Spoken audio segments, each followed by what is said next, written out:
මේ උතුරට එක නීතියක් හදපු දකුණට එක නීතියක් හදපු අනුර නෙවෙයිද ජාතිවාදී අනුර කුමාර ජාතිවාදී නෙවෙයිද දේශවලා මේ නීතිය අහලා තියෙනවද? ඒ නීතිය තමයි උතුරු පළාතේ දෙමළායට පමණයි යාපනයේ උතුරු පළාතේ ඉඩම් පිළිදී ගන්න පුළුවන් නේ සල්ලි දීලා හරි සල්ලි දීලවත් මේ දකුණු පළාතේ ඉඩම් පිළිදී ගන්න බෑ.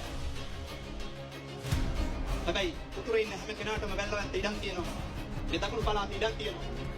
මම අනුර කුමාර නම් අනුර කුමාර දිසානායක කියන බරේ මට තියෙනවා නම් මම යාපනයේට ගිහිල්ලා කියනවා මෙහෙම මේ දේශවලා මේ නීතිය හරි අසාධාරණයි. දකුණු පළාතේ දෙමළ මිනිහට උතුරු ඉඩම් ගන්න බෑ. දකුණු පළාතේ මුස්ලිම් මිනිහට උතුරු ඉඩම් ගන්න බෑ. දකුණු පළාතේ සිංහල බෞද්ධයාට උතුරු ඉඩම් ගන්න බෑ. මේ දකුණු පළාතේ ඉන්න බර්ග ජාතිකයට මෙලේ ජාතිකයට කතෝලික ජාතිකයට ඉඩම් ගන්න බෑ. ඒක නීතියෙන් තහනම්. ඒක නීතියක්. අපේ රටේ පාර්ලිමේන්තුව හදපු නීතියක්. මම නම් අනුර කුමාර මම යාපනයේට ගිහිල්ලා කියනවා මෙන්න මේ නීතිය අසාධාරණයි. එක රටක තියෙන්න ඕන එක නීතියයි. ඔයාලට දකුණේ ගිහිල්ලා ඉඩම් ගන්න පුළුවන් නම් අද ඉඳන් දකුණේ මිනිස්සුන්ට උතුරේ ඉඩම් ගන්න පුළුවන්.